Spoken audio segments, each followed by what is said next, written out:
السلام عليكم ورحمة الله وبركاته. ازيكم عاملين ايه؟ يا رب تكونوا بخير. كل سنة وانتم طيبين. ان شاء الله خلاص رمضان على الابواب، خلاص فاضل ايام. كل سنة وانتم طيبين، يا رب يعود عليكم الايام بخير ان شاء الله. هنعمل مع بعض كده وصفة جميلة، وصفة المربى بالبرتقال. طبعا كتير مننا بيحبها وكتير مننا بصي العشق. تمام، يلا كده بينا نبدأ الفيديو ونصلي على الرسول عليه افضل الصلاة والسلام، ونسمي ونقول بسم الله. ما تنسيش بقى لو انت مشتركة عندي في القناة ما تنسيش تعملي لايك، ولو انت اول مرة تشوفي القناة بتاعتي ما تنسيش طبعا تشتركي عندي في القناة. ان شاء الله القناة هتعجبك جدا، القناة متنوعة وفيها حاجات كتيرة ان شاء الله هتعجبكم. تمام. هنا كده اول حاجة كده كان معايا البرتقال، كان معايا حوالي 4 كيلو. تمام. حابة بقى انت تعملي البرتقال اللي هو بسرة، البرتقال البلدي زي ما انت حابة خالص. ده بينفع وده بينفع، وهي نفس النتيجة في الاخر بتديكي نتيجة واحدة، مفيش فرق يعني بين ده وبين ده. تمام. هنا كده كمية البرتقال اللي معايا بدأت كده ان انا فضيتها من الشنطة اللي معايا، وهبدأ ان انا اغسلها. تمام. نزلت طبعا، لازم طبعا انت تغسليه الاول وكده. تمام. اول حاجه هجيب كده كام برتقانه منهم، وهبدا ان انا اخد القشره الصفرة بس اللي على الوش، هبدا ان انا ابشر كده القشره الصفرة اللي على الوش. تمام. هقول لكم دلوقتي هعمل بيها ايه. زي ما انتم شايفين كده هبدا ان انا ابشرها. تمام. طبعا عشان خاطر الفيديو ما يطولش بقى مني، وعشان كده انا هبشر بس معاكم 1 أو 2 تقريبا، وهبدأ ان انا ابشر الباقي معايا. انا مش هبشر كتير، هما تقريبا 4 برتقانات او 5 اللي هبشرهم، مش هاخد يعني الكمية كلها. تمام. طبعا مربى البرتقال الطعم والنكهة، ومش قادرة اقول لكم هي الوصفة جميلة قد ايه. بتمنى ان انتوا تجربوها وان شاء الله هتعجبكم، وكمان هتبقى احسن من ان انتوا تجيبوها من بره 100 مرة. على الاقل انت حاجة انت عاملاها في البيت وضمناها وضمنة نظافتها وعارفة انت عاملاها ازاي. تمام. هنا كده جبت قشر البرتقال اللي انا بدأت ان انا بشرته زي ما انتم شايفين، وجبت معايا حلة، وهبدأ ان انا انزل عليه بالمية. هغطيه بس كده من المية، وهبدأ ان انا احطه على النار عشان خاطر ان انا اخليه يغلي على النار، عشان خاطر ينزل كل المرارة اللي فيه. تمام. عشان خاطر بعد ما القشر ده ما يتغلي مرة واتنين كده، هقول لكم دلوقتي انا هعمل بيه ايه. عايزة انزل كل المرارة اللي فيه، مش عايزة اي مرارة فيه خالص. تمام. هبدأ طبعا ان انا هقشر البرتقال. طبعا كلنا بنعرف ان احنا نقشر البرتقال، بس واحنا بنقشر البرتقال كده اقول لكم على كذا حاجه واحنا بنقشر البرتقال مع بعض. تمام. اول حاجه انا عايزه اشيل القشره البيضه كلها، مش عايزه اخلي اي قشره بيضه زي ما انتم شايفين كده. طبعا هنا كان فيها كام قشره بيضه، بس ما كنتش عارفه اتملك فيها خالص، فابدا ان انا احطها على البلانشة، وهبدا ان انا اشيل اي قشره فيها خالص، مش عايزه اي قشره. تمام. تبداي بقى ان انت تقشري كده، ولو في اي بذر بتخرجي معاكي. تمام. عشان خاطر ما يمرركيش المربى. تمام. طبعا المربى بقى هعملها من غير اي لون صناعي، من غير اي مواد حافظة، من غير اي نكهات.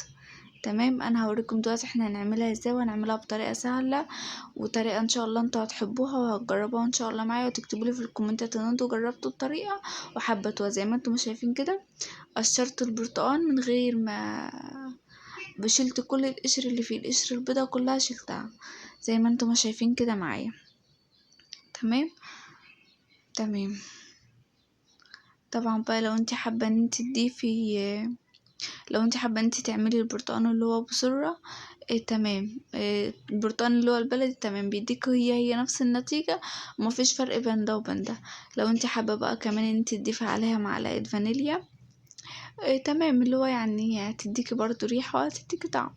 تمام. بس انا ما ضفتش اي نكهات خالص، عشان خاطر انا كنت حابة ان انا اعمله كده حاجة طبيعية وحاجة ممكن نعملها في اي وقت. تمام.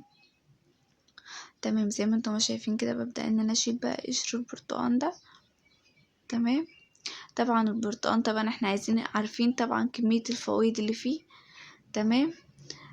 في كمية فوائد رهيبة، وفي كمية الياف. طبعا الالياف موجودة في القشر بتاعته وكده. تمام. بس يعني انتوا عارفين ان البرتقال مفيد، وحاجة طبعا مفيدة، وحاجة انت بتعملوها في البيت. ولو حابين ان انتوا تعملوا ان انا اعمل لكم مربى الفراولة هي دلوقتي موجودة ومتوفرة في السوق، ممكن تكتبولي في الكومنتات وبرضو نعملها ان شاء الله كده مع بعض. ولو انتوا بتعملوا برضو مربى البرتقال بطريقة تانية غير دي، ممكن تكتبولي في الكومنتات ونجربها برضو مع بعض. تمام، عشان كلنا كده نستفاد من بعض، وكلنا نتشجع. طبعا معذرة جدا على صوتي، ومعذرة جدا على تأخير الفيديوهات. هو بس كتعب مش اكتر. تمام، هنا كده قشرت كمية البرتقال اللي معايا، وكمان مفصصتها خالص. تمام، وهوريكم دلوقتي انا بفصصها ازاي. ببدأ بقى ان انا اقسم كده البرتقانة معايا نصين، وبجيب كل فص افتح القشرة بتاعته، عشان انا مش عايزة فيه اي قشرة خالص، عشان ما يدينيش طعم ممر في المربى. وببدأ ان انا اشيلها كده بالسكينة زي ما انتم ما شايفين. طبعا لو انت حابة بقى انت تلبسي جلافز او جوانتي او كده، تمام، بس انت حاجة انت بتعمليها في بيتك، وانت ضامنة نظافة بيتك، وضامنة قصدي نظافة ايديكي، فاللي هو ان انت مش هتقرفي بقى طبعا من ايديك وكده. تمام. طبعا الست بقى المصرية اللي هي بتبقى بقى واقفة في المطبخ 24 ساعة، فاللي هي اصلا ايديها في المية على طول. تمام، زي ما انتم شايفين كده معايا. ببدأ ان انا افصل الفص من البرتقانة من القشرة بتاعته. باخد بس الفص، بشيل القشرة دي خالص كده عشان مش عايزاها، عشان ما تمررش معايا. ولو فيها اي بذرة او اي حاجة برضو بشيله، عشان ما يمررش معايا المربى. تمام. لو حابة بقى ان انتي تعمليه من بالليل وتنزلي عليه بكمية السكر، يبقى تمام. تمام، عشان خاطر يعني ان انتي تضيفي عليه السكر وينزل كل المية بتاعته، وينزلك بقى المية وكده، يبقى تمام. انا عملته بصراحة في نفس الوقت، ما سبتوش من بالليل. انا بقولك على الافضل، يعني لو انتي حابة ان انتي تسيبيه من بالليل، تمام. تمام، زي ما انتم شايفين كده بشيل كل القشرة بتاعت الفصاص بتاعت البرتقال. تمام. تمام، طبعا المربى طبعا بتبقى جميلة اوي في السحور، لو انت حابة بقى ان انت كده تسحري بيها بتبقى جميلة. دلوقتي البرتقال متوفر وهو رخيص دلوقتي، يعني مش غالي، هو والفراولة. ممكن تجيبيلك كده كمية، وتجيبيلك كمية برتقال على كمية فراولة، وتبدأ ان انت تعمليهم مربى، عشان خاطر ما نقعدش بقى يعني بيبقى احسن من ان احنا نشتري حاجة بقى من السوبر ماركت، بيبقى فيها مواد صناعية، بيبقى فيها مواد حافظة. تمام، لكن دي حاجة انت عاملاها في البيت، وحاجة انت مفرزاها ببيتك، انت ضامنة النظافة بتاعتها 100%. طبعا البرطمانات زي ما انتم عارفين بتبقى مغسولة كويس جدا، بتبقى كمان غليها في مية مغلية.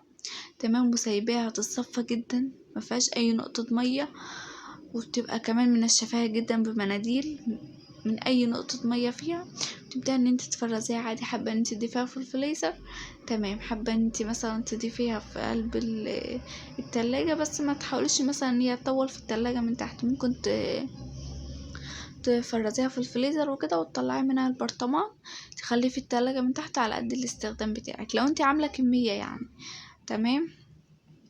تمام، كنت اقول لكم تاني. طبعا انا مش حاطه فيها اي ماده حافظه. تمام، مش حاطه فيها اي مواد صناعيه، فدي حاجه كمان بتبقى للناس يعني اللي هي عايزه حاجه مضمونه 100%.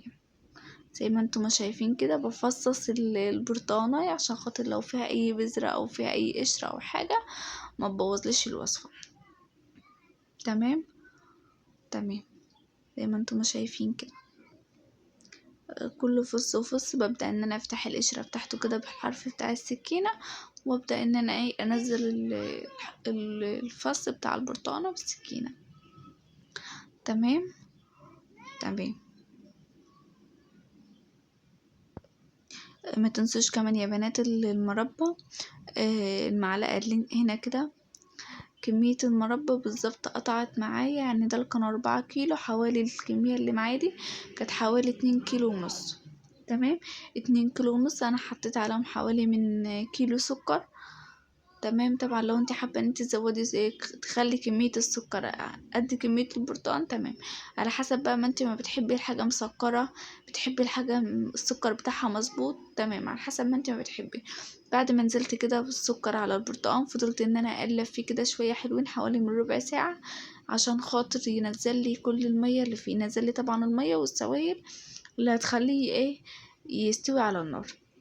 وهنا ده كده القشر اللي احنا بشرناه مع بعض في اول الفيديو، كمية القشر اللي احنا بشرناه معاكم في اول الفيديو. بدأت كده ان انا اصفيه صفيته بقى كويس من المية خالص، ومش هرمي المية بتاعته. هقول لكم دلوقتي انا هعمل بالمية ايه، وهنزل عليه بكمية البرتقال اللي انا عملتها، اللي انا قشرتها وفصصتها.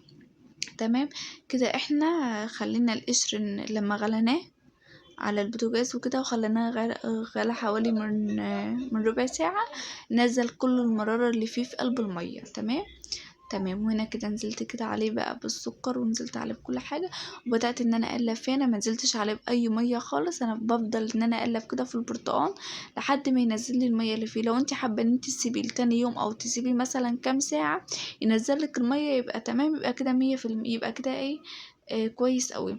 طبعا انا عشان ما كانش عندي وقت وكده، فاللي هو فضلت اقلب فيه حوالي من ربع ساعه لحد ما نزل كميه الميه دي، وبدات ان انا حطيته على النار. لما رفعته على النار يعني على نار عالية كده في أول 5 دقايق لحد ما يغلي، وبعد كده بوطي على النار، وبفضل بقى لو في أي رغاوة أو أي ريمة ببدأ إن أنا أشيلها كده معايا بحرف المعلقة، عشان خاطر ما تمررش معايا وتخلي عمر المربى قصير. تمام.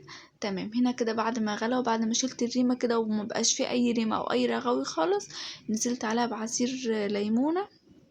تمام، عشان خاطر يحفظ لي اللون بتاع المربى. تمام. ما تنسيش بقى لو انتي المعلقه اللي معاكي فيها ميه، تمام، ما تروحيش بيها عند المربى خالص، لازم يكون المعلقه اللي معاكي ما فيهاش اي ميه خالص، مش مبلوله، تمام، ناشفه خالص من اي ميه. ولما تنزلي بالمعلقه، تمام، ما تقوليش مثلا ادوق وترجعي المعلقه تاني في قلب المربى، لا طبعا ده غلط. في ناس طبعا ممكن تضربها في الخلاط، وفي ناس ممكن تخليها المربى قطع كده زي ما انتم، طبعا ما انتم عايزين تخلوها قطع يبقى تمام، مش هتضربيها في الخلاط. لو انتوا عايزين بقى انتوا تخلوها المربى القوام بتاعها تمام ناعم، ممكن تضربوها في الخلاط او بهاند بلندر، بس تتاكدي ان الخلاط ما فيهوش اي ميه. وهنا الفيديو خلص معايا لحد